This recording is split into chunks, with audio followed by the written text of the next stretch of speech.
Good morning, everyone. Wednesday morning for those in the United States of America. Tomorrow's Thanksgiving. Woody is prepping not one, but two turkeys right now. Two turkeys, everyone. This man is going to eat, and he's going to eat well. But today is not about Woody. It's not about me, as you know, but it is about the newest face here, Mr. Britton Woodman. Welcome, my friend, to the show. Thank you. It's great to be here. Happy Thanksgiving if you're in the United States, and if you're not in the United States, enjoy not hearing from your contacts in the United States quite as much over the next couple days. Amen to that. Amen to that. As always, we got a big crowd here. Remind us who you are, where you're from, any questions you have for these two expert trainers we have from Canvas, Britton, Woody. They're going to answer any and all of your questions. So with that, we're talking today about 5 kinds of assignment submissions. Some people are like, 5? I thought there was 1. Oh, there's not. There's 5. Count them. And Britton's going to walk you through them right now. Take it away, my friend. That rabbit hole goes deep. And I'm going to demonstrate how to set them up and also what they look like for the students in your course. So let me just grab hold of the screen share here. Here's my little slide. There's not a lot to show over here, so I don't really like to talk off slides too much. I like to demonstrate and talk over that. And Woody, feel free to interject if you've got something from your years of experience that will help augment this. I'm going to head out of the slides now and into a sample assignment in my Canvas course here. Let me zoom in just a little bit so you can see it a little bit more clearly. The first thing you may be wondering is, what is with the icons and the graphics and such? This is actually a template you can find in Canvas Commons that one of Woody's and my colleagues posted there. If you search Canvas Commons for Super Assignment, it's the first result. It's called Super Assignment Template, and it'll give you this description here with this little graphic bar up top and these icons and this outline for you to fill in. So one of the things we always recommend when you're setting up an assignment is to add some support links to the bottom. And this could be as simple as, a link to the Canvas student guide with instructions for how to upload an assignment. Or you could go extra like Woody and actually illustrate the process with screen recordings or screenshots. You can go in with your student view and record your screen pretending to submit to the assignment as the test student in your course, and then share that with your students to help them complete the assignment more successfully. So this is the kind of stuff that's available in that template in the Commons. We'll include a link to that a little bit later. But again, if you just search for Super Assignment in Canvas Commons, it's the first thing that comes up. Hey, Corey. All right, so I'm going to scroll down a little bit and start talking about what we actually came here to discuss, which are the different submission types. So this menu here, you can see the first submission type I'm going to talk about is the no submission type. This lets you take an activity that happened outside of Canvas, either something you did in person in class or in a tool that does not feed grades back to Canvas, does not feed scores back to Canvas. And it gives you a row or a column in the gradebook with the title of this assignment that you can use to enter the scores into the Canvas gradebook. So maybe this is as a stack of worksheets you got offline, you're grading them at your kitchen table with your red pen. You can just enter those scores into Canvas after you're done grading them. No submission and on paper, both of these assignment options, they both do the same thing. They both give you that column in the gradebook to enter the grades into. The only difference is how they appear to the student. If you choose no submission, then the assignment instructions that your students will view will say, there's nothing to turn in.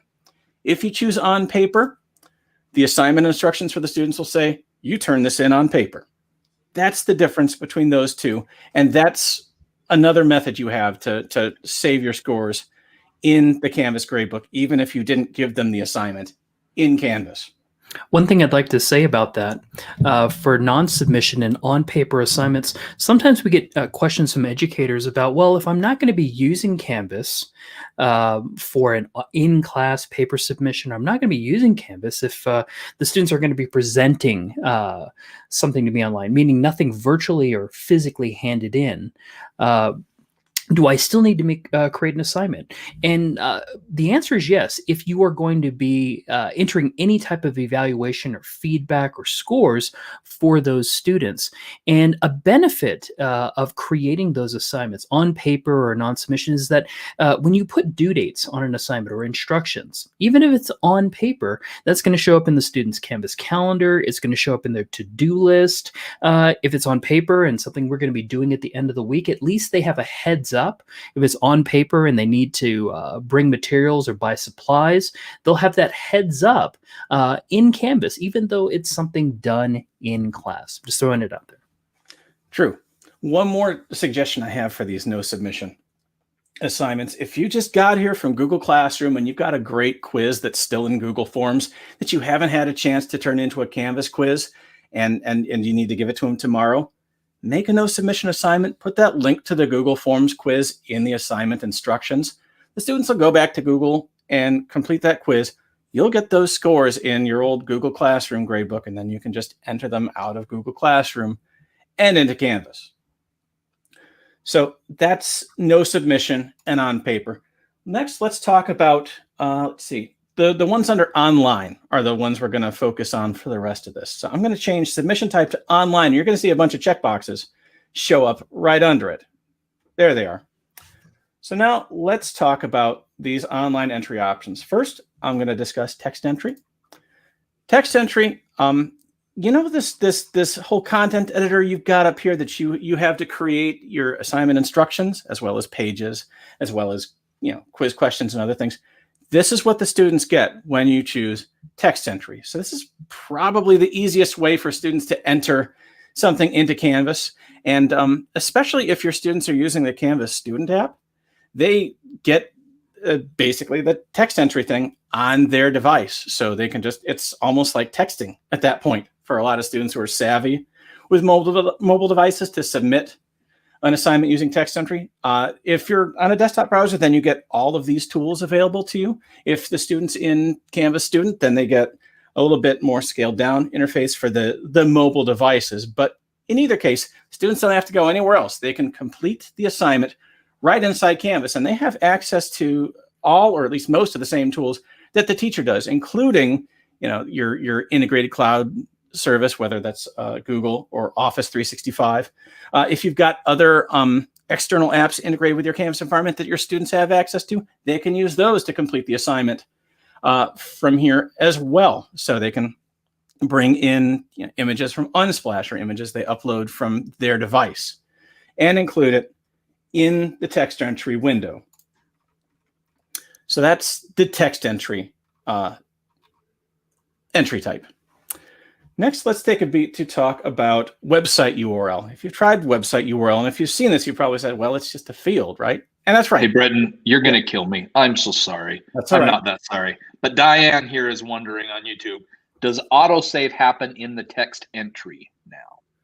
It's a, if it's selected in if your Canvas administrator has enabled autosave, and if they've made it optional, like if they've chosen allow in their configuration settings, you may still have to check a box in your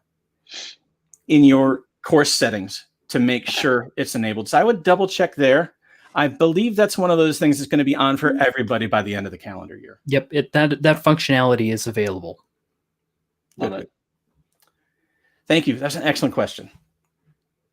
All right, so let's head back to website URL. And why did I check that? And what does it do? Well, it gives you it just gives you a one-line field for the student to enter in a web address. And this could be as simple as, you know, a Google thing. Although I wouldn't use this if you're giving your students Google assignments. There's other ways to do that that are a little bit more elegant. But if your student is completing something at a web address that is outside of Canvas, they can copy and paste that web address in, and then you as the instructor will be able to view it in the Speedgrader window alongside your grading tools, your rubrics, your point value, your abilities to give feedback.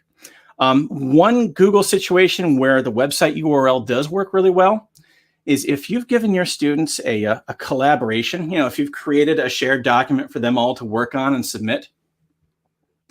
If the student submits that URL instead of submitting it from their Google Drive through the file upload feature. If the student pastes that website URL in, then you'll be able to see that live document in your Speedgrader window. And you'll be able to use Google's annotation tools like the edit and the suggest and Google's comments to mark up and highlight things in the document in real time. And your students will be able to see it live.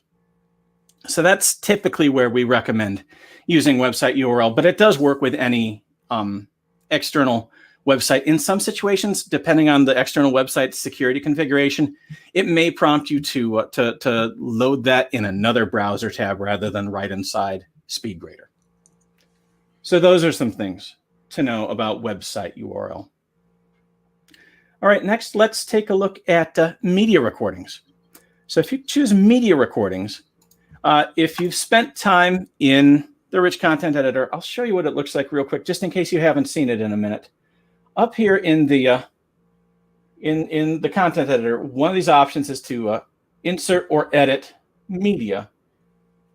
I'm going to click record here, and if you've seen the this way to record instructions or record a short announcement in here, choosing the media recording option gives your students this same tool to record, say a reaction video or record themselves reading something they wrote to upload and for you to review and score right inside Speedgrader.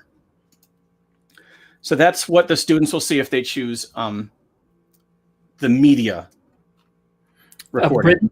One thing I wanted to say about media style submissions, by the way, it's wonderful to know that we have all of these tools that we can allow students to submit with.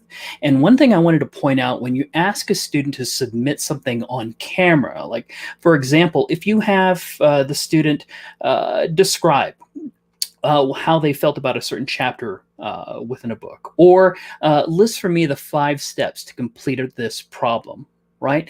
There's a different dynamic that goes on if you have the student submit like a Google Doc or a Word doc with the 5 steps listed, or a description and a paragraph. The student is really kind of put on point if they're on camera.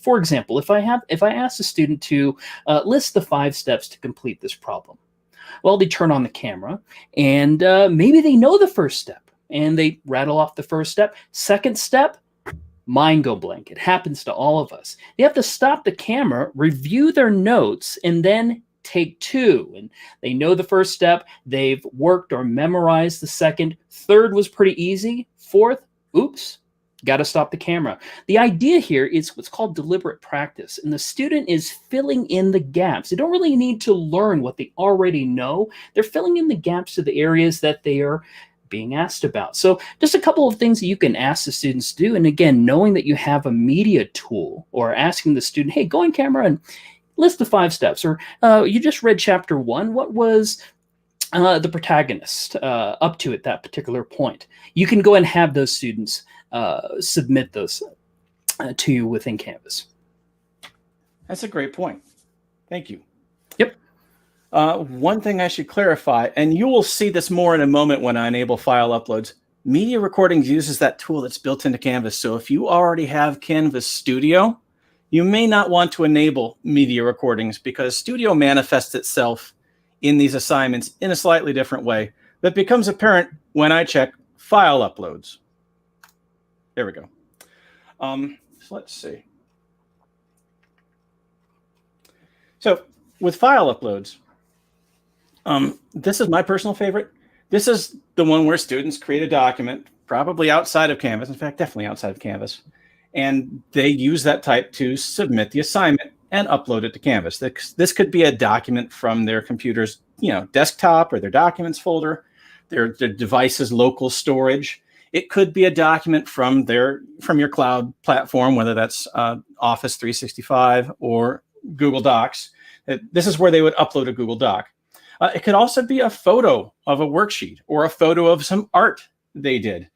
Students can take a photo with their device's camera, or their phone, or their parent's phone, and submit it through Canvas. If your students are savvy enough to be able to take the document and turn it into a PDF, there are apps available to turn a photo into a PDF. And then Canvas can see the PDF, and you can take advantage of the additional text markup tools in there. But even if it's just a photo, Canvas will be able to display it in Speedgrader, and you'll be able to grade it there and mark up the photo to an extent. And of course, as a teacher, you can view and annotate and grade that submission in Speedgrader. Sometimes folks ask about the restrict upload file types checkbox down here. As a general rule, you won't need to check this very often unless you're in a specialized discipline and you need the students to submit the assignment in a particular format, like say an SPSS file that opens in SPSS, or that's talking like post-secondary statistics. I digress a little bit. Canvas can generally display most all submission types within the browser. There's one big exception, and that's Iwork. That's those free productivity apps that come loaded on MacBooks and iPhones and iPads. And I used to work for Apple. I think Apple's great. They always thinking different. And the default save format for Pages, Numbers, and Keynote, those Iwork apps, is just different enough that it's difficult for any online preview tool to parse and display the files. So typically, if you've got students that have iPads and you're directing them towards those apps, I'd have them save those files as Microsoft Office counterpart, like a Word document or PowerPoint, because the Iwork apps can save as that format, or as something more generic like PDF or RTF, because Canvas Speedgrader can display those files just fine, no hitch. All right, so those are the different file types. If you need to specify a particular set of file types, this is a one that I often demonstrate with. We've got docx, doc, PDF, and RTF. And if the student tries to upload something that isn't one of those, then Canvas will say, well, this isn't one of these file types, so try again. So that's those are the different file types that the teacher can enable. So what I'm going to do now is I'm going to head down to the bottom of this assignment instructions. I'm going to click Save, and then we're going to take another look at this assignment in Student View, and I'm going to show you how these manifest themselves in the Student View. So if you haven't done Student View before, I'll go through the steps. I'm going to click on Home up here in the upper right for my course, and then upper left, excuse me, over on, let's see, the far right here, I have this button marked Student View. When I click Student View, you're going to see my screen change just a little bit. My picture is going to disappear up in the corner. Let me try clicking that one more time. Okay, Internet, you got this. There we go. My picture's gone. There's a little magenta border all the way around the screen. There's this banner at the bottom that says, you're currently logged in a Student View. You're seeing this course as though you were a student. And if you spent some time in Student View, then you know that anything you do as a student, anything you submit, manifests itself as a row in the gradebook called Test Student that does not count as part of your course's analytics. Like if your student gets a bad grade because you tried to, if your test student gets a bad grade because you submitted an assignment or answered wrong questions on a quiz, that won't affect your actual class's analytics. That's something I like to mention. So I'm going to head, now that I'm in Student View, I'm looking at the modules in the course. I'm going to click on the assignment here that we set up a little bit earlier. I'm going to show you how these manifest themselves. All right, so I scroll down a little bit past the instructions. And I just want to point out that Britain's using the new student submission interface, which is available right now and potentially something you could turn on in your course. Yeah, that's eventually it'll be standard. So some of you might be getting a little preview of what's to come. So over here, there's this little pop-up menu. Let me zoom in a little bit so you can see better. When I click this pop-up menu here, I get URL as an option, or text entry is the default here. So when I click text entry, you see the screen change a little bit. I'm going to zoom back out so you can see the rest of this. There we go. So when I click start entry here, it's going to load for just a beat. And like I was saying, there's that rich content editor, and the student can use this to enter their work.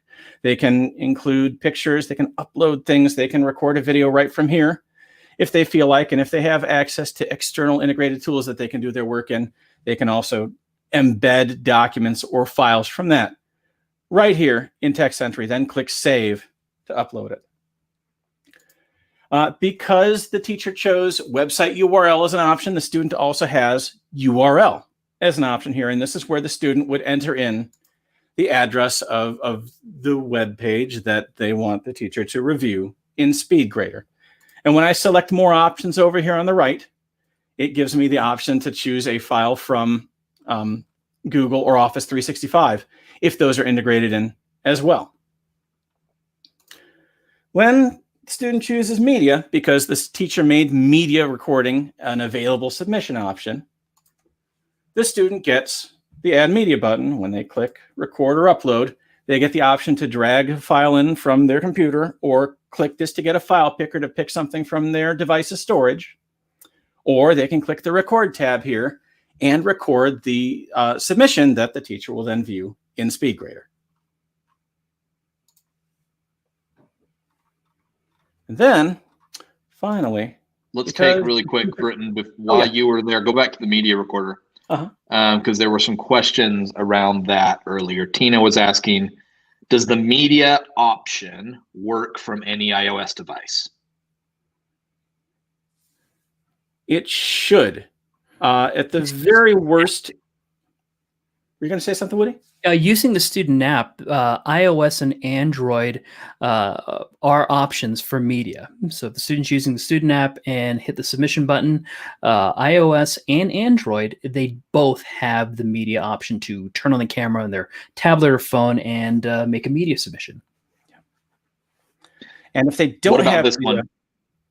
Go ahead. Keep going, Brendan. Keep going. If they don't have the student app installed, they should still be able to record the video or the audio file using their device's native camera, and then select that from their camera roll or their pictures app, and then submit that to Canvas. Good. Let's take this one along the same lines. Where does that save? So if you were doing it actually in Studio, is that saving within the student studio? What's happening there? Yeah, if you have Studio enabled, if you've chosen File Upload and they choose to submit through Studio, then the thing that they record will save in their studio.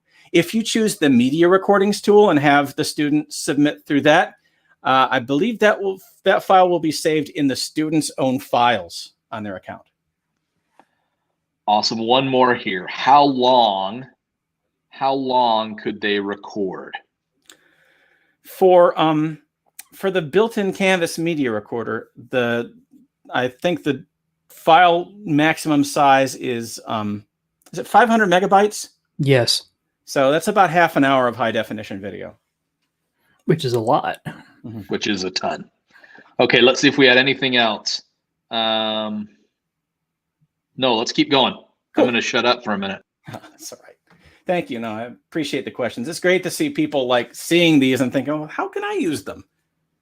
All right, so I'm going to switch away from the media submission and choose File Upload and show you what that looks like. Kind of sparse here, just a big patch for you to drag and drop something off the desktop into, assuming that the student created it on their desktop. You can see that because the teacher has specified it has to be docx, doc, PDF, or RTF, that's showing up here. If the teacher hadn't specified specific file types, then that would not be there. That label would not be there. I'm going to click on More Options and show you. From here, I can choose either, if I've already uploaded stuff to my own Canvas account, here's where I can select it from my own file storage.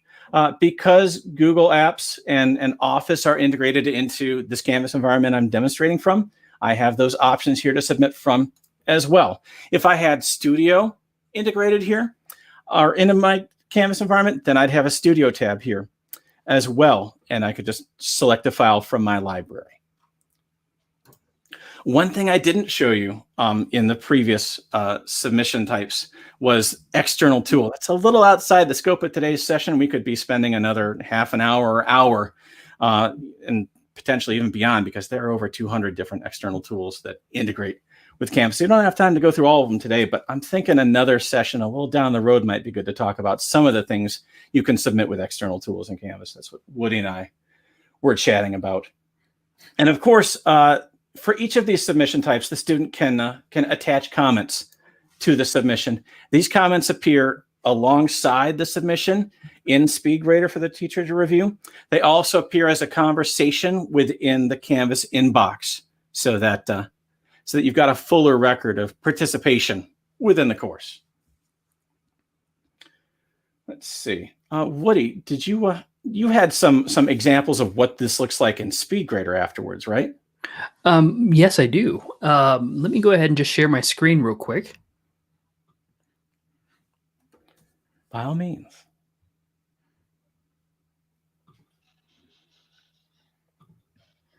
I just wanted to point something out. Can everyone see this assignment here? Just go ahead and let me know. Yep, looks great. All right, so hopefully everyone kind of noticed that Britton, he was using the test student to illustrate how a student's journey takes place when it comes to submission. Now, depending on what you teach and your grade level, you might feel pretty confident that the students at your grade level will be able to submit a file upload or a media recording or text entry, things like that. Where some educators kind of get nervous is, for example, when it comes to elementary, when it comes to kindergarten, first, second, third grade, how do those students know how to make a submission within Canvas? So what I normally do, if I feel like there might be a chance where a student needs a little bit of an upgrade in their instructions for an assignment, I always use the student view within a course. Like, for example, this course is an elementary course right here, going to student view from the home page.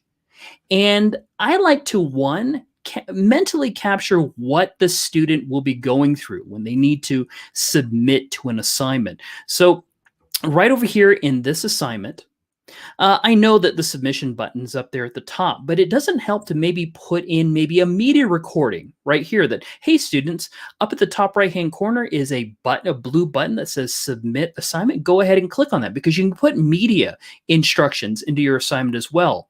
Also, another thing that I do is that if I'm using the student view and I hit submit assignment, well, right over here, I can go ahead and take screenshots of what the student will need to do or click on and put those screenshots in the instruction, just as if I put a image of what a completed project would look like for the student.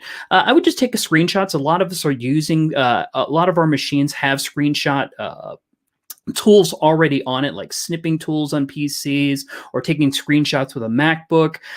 Or if you're using Screencastify, if you want to capture you doing something on a screen using Student View, you can go ahead and put that video in your instructions. What I normally do is if I'm using the test student, I'll be at this spot. It's like, you know what? Maybe I need to point out the correct tab the student needs to click on. So I'll take a screenshot of it and maybe put it into, say, Google Drawing.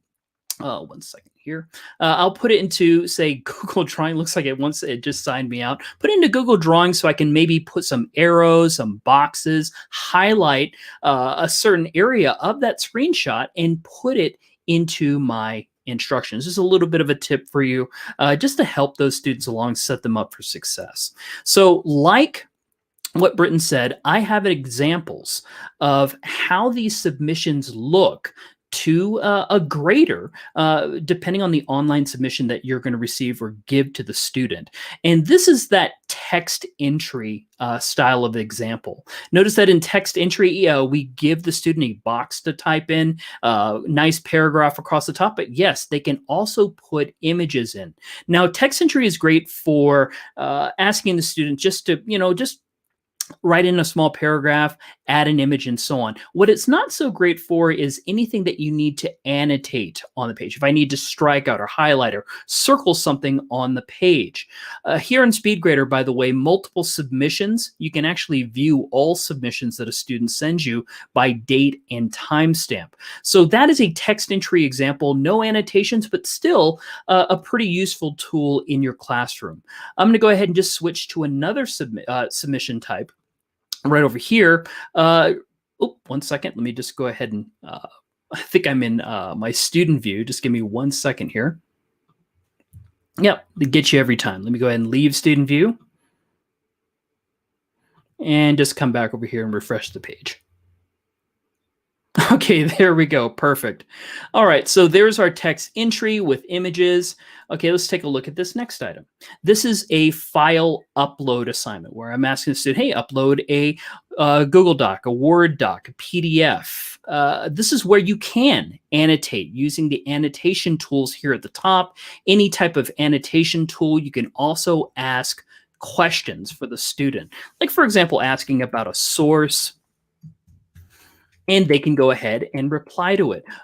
You can use all of the annotation tools on documents. It goes without saying, but did you all know that you can also have the student upload a picture? Yeah, so this is a music course, and I'm asking the student, hey, could you go ahead and send me a picture on your hand placement on this instrument? And yes, I can make annotations on the instrument. Like, for example, finger placement. You know, something like a little bit like this. I can also draw on it, or maybe I can write something right here at the top, like, you know, hands. I feel like people's minds are being blown right now, Woody, as you're doing this. What I like to do is, I like to put, if a student uploads some type of image, I can draw on the image, put some text right there, but I can also use drawing tools to where I can draw an arrow down to what the student is doing. And that's no different from the student submitting a picture of, you know, them holding an instrument. If they have something to where they print out a worksheet and they fill it out on paper, the student can take a picture of their work on their desk, and you can annotate their work like any type of document. Just know that images are something in your toolkit when it comes to annotating things. I'm just kind of showing off at this particular point. You can box areas on the image, and again, asking questions. Again, Britton went through a couple of these submission types. This submission type right here is the media recording, where the student is where I've asked the student to record themselves play a few chords. What's great about media submissions here is when the student records himself, down over here in the submission comments where you give direct feedback, I can turn on my own camera and I could pick up my ukulele and I could go ahead and talk to the student. It's like, hey, I like your hand placement here, but you know, when it comes to your strumming rhythm, remember 1, 2, 3 strum or up, down, you can go ahead and demonstrate something using your media. The student can respond with media as well. And then finally, I think people are wanting you to prove that you actually know how to play the ukulele, or it's not true.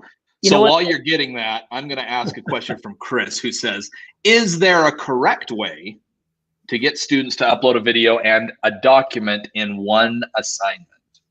A correct way. Well, I would say there's usually just one way. And if you can demonstrate that with the student view, step by step in the progress, record yourself doing it in the student view, you can just go ahead and have that in the assignment instructions of a file upload assignment, a media upload assignment. It's pretty straightforward as far as choosing a file and submitting something from your hard drive, or choosing Google Office 365, grabbing something from the cloud, clicking on the media tab, and then clicking on record, and the student can choose between one, record something live right now, or choose a media file that they've already recorded maybe last night and they just want to go ahead and upload that file. The whole idea is just setting the student up for success on the instructions on how they're going to do that in your course. So we got to pause and give a shout out to our good friend Lorianne. So Lorianne is famous. She's Canvas famous. She is based out in the great state of, let's just call it the Sunshine State. She's fantastic in every way. And she shared this: combining Speedgrader with a rubric is a game changer for teachers. Teachers can easily click on the appropriate part of the rubric when scoring. This time saver creates space for specific feedback via comments. You're so right, Lorianne. Hope you're doing well. I love using rubrics. Yeah. What about this one, Britton? Is it possible to submit 2 separate documents to a file upload assignment? It is. It is. I'm pleased to report that it is. Should I demonstrate it since I've got one here? Yeah, let's go ahead and demo that. My example even showed that the 2 different submissions on the file upload, I had a Google a doc and an image, but both submitted at the exact same time, and I can just switch those out. It's true. Let's see. Oh, are we sharing my screen again? We're sharing my screen. All right. Sorry about that. So here is the submission type file. If I could drag one in from my desktop if I had one ready, or I could click upload file to get that picker. Let's see. I'll grab, let's say, I've got another project I'm working on. Here's a PDF from well, here's one PDF that's being uploaded and attached to the assignment now, but I can do it one more time. So when I click upload file, I can either grab another different PDF, or do I have something that isn't a PDF and also isn't totally embarrassing in my downloads? Let's grab this RTF, for example. And I only picked an RTF just to show that you can upload two different kinds of files in one sitting. Yeah, one submission attempt, multiple files at once. Yeah. Because some teachers and educators, they ask, okay, I'd like you to go ahead and submit this document, but could you also submit, say, the slide presentation that goes along with it? The document describes your creative process, and you're giving the slide presentation well. So the student can upload 2, 3, 4 files in one attempt. Let's do take really quickly here as I take that off. Woody is the one who is in charge, everyone, on Wednesdays of helping to fill these incredible trainers and people from our learning services team. He fills that schedule. So we talked, Woody, just earlier about, maybe doing some session about external tools. Well, let me show you how interested people are in that. Carolyn here is saying, yes, please, external tools training would be helpful. We go down to our friend Michelle. That would be good to see on the external tool. We go down to Jessica to echo Michelle's comment, how an instructor can create an assignment in Office 365 for students to complete and submit via Canvas. So I'm putting this right here live on air in front of some of the Canvas fam. I'm putting this on Woody. Woody, let's get something scheduled with one of these incredible trainers about external tools, please. Absolutely. We're getting a lot of requests from educators like, hey, I'd like to have the student have their own copy of a document. They can annotate it. Or how would you give the student, say, a copy in the rich content editor, and they can go ahead and annotate and submit there. There's so many different ways. Like, for example, just think of a basic worksheet. And the student gets their own copy, and they can use drawing tools to, draw in the answers. 2 + 2, draw the word 4.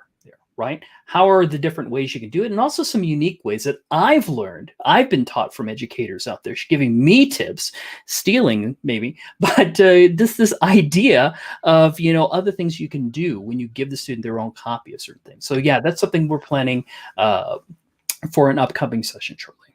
And this is another one we need to be aware of. So Corey, I don't know how he would dare do this to us, but our good friend Corey Chitwood, Canvas Corey, if you will. He's joining us from Cabo San Lucas, just to rub it in a little bit. But he's giving us some good information, so we're not going to be too mad at him. We're also submitting external tools assignments for the training services portal, going to launch in January. So look forward to that, everybody. Okay, it's back to you guys, Britt and Woody. I promise not to talk for at least 1 minute. Thank you, Mark. Let's see.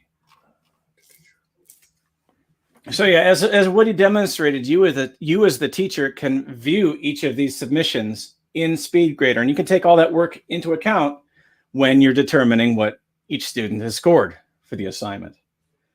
You can check any or all of these types, as you saw me do, and as long as they're enabled, students can submit as many ways as they want. So a student can submit a media submission and then reload the assignment and submit the script to the video as a text entry or a file upload submission, as Woody was saying. And as long as you've enabled enough submission attempts, the default in Canvas is that students get to upload as many or submit as many attempts as they want. That said, I've talked to instructors here and there over the years who said, how can I give them just one shot to submit the assignment? So earlier this year, we introduced the ability to limit the number of attempts to submit to an assignment. But even if you just leave it unlimited, you can see each of the students' submissions for the assignment and take an earlier one or a later one or all of them into account to determine the student's final grade. Absolutely. And how much more time do we have here, Mark? You got as long as you want. You just take your time, Woody. You're like the Jimmy Kimmel of Canvas. It doesn't matter. You want 3 hours? Great, 3 hours. Go ahead. My screen share failed just a little bit, but I did want to put it out there, the importance of setting your students up for success in the instructions. All right, because anybody can do text-based instructions, but again, we're dealing with levels of readers and different grade levels. So if you know you can use Student View to simulate a submission by one of your students, and you're watching yourself doing it on the screen, anytime you can screen capture, anytime that you can take just snippets of certain things, those can be tools that you can use in the course. I'm just going to share my screen just really quickly and just show you this quick process. Again, it kind of failed last time, but let me go ahead and just show you. I just wanted to show that I took a couple of screenshots using Student View and I put it into Google Drawing. Now you can put this in any type of editor tool. The idea that I took these screenshots as a test student is so I can take that image in here and I can go ahead and maybe put in a couple of shapes right here, like arrows. Who doesn't like arrows, right? So if I have to direct the student when it comes to which buttons they need to go ahead and press, I want to go ahead and put an arrow on the page. I might want to put something about right here, or maybe angle it in a certain way to where it'll rotate up. I can go ahead and draw lines. So a line selector right there, I can go ahead and draw a line that, hey, I need you to submit right here to using the file upload, or I need you to submit using the media. And I can go ahead and change the actual thickness of the arrow, the colors. But the idea, again, is something that I'm creating for my students to set them up for success in the classroom, that once they click on the submission button, I'm just going to go ahead and show you real quick. If I wanted to do the arrow key right there, just do something. Let's take a look here. Use my arrow key. Okay. Just come over here and say, hey, I want you to submit on the submit assignment. And down below, there's the file upload tab, or if this is a media recording, click on the media recording tab. I can go ahead and save this. And I'm just going to save this real quick as download this as a PNG or a JPEG. I can come back into my assignment right here and put that image in place of any text. And again, it's this concept of the level of reader that we have in the classroom. If you feel that if you just do that one step to where you use the test student within your course, screen capture a couple of things that you feel like, maybe that's an important detail that maybe in the last submission that I gave in Canvas, students were reporting they were having a problem. You going through as the test student and just, maybe that was the thing that I needed to point students out, and giving them a visual example. I'm just going to hit edit here on this assignment to take me into the rich content editor again, and just use the insert option. I'm going to insert the image that I just created, this visual example, and just come over here, upload image. Remember, always add your alt text. And I'm just doing, by the way, I'm just showing you all the different screenshots, things that could be annotated. I'm just uploading something with instructions here. Just hit submit. And once that finishes uploading, that's an option available for students to have within the rich content editor. It's just something that just has to upload and all. I'm just going to go ahead and hit save.